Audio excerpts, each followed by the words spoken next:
ചേച്ചി, എനിക്ക് പേടിയാകുന്നു. പേടിക്കേണ്ട, ഇതൊരു രാജകുമാരിയുടെ കഥയാണ്.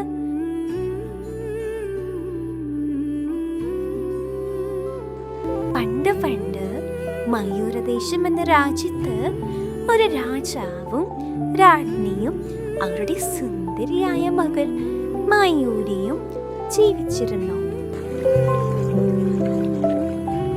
ആ ദേശത്ത് വളരെയേറെ മയിലുകളുണ്ടായിരുന്നു.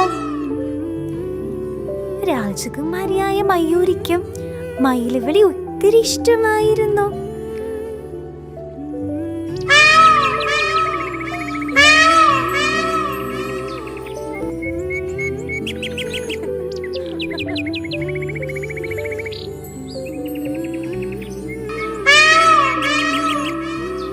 ഒരിക്കൽ പൂന്തോട്ടത്തിൽ മയിലുകളോടൊപ്പം സമയം ചെലവഴിച്ചുകൊണ്ടിരുന്നപ്പോൾ വളരെ മനോഹരമായ ഒരു ഓടക്കുഴൽ നാദം കേട്ടു.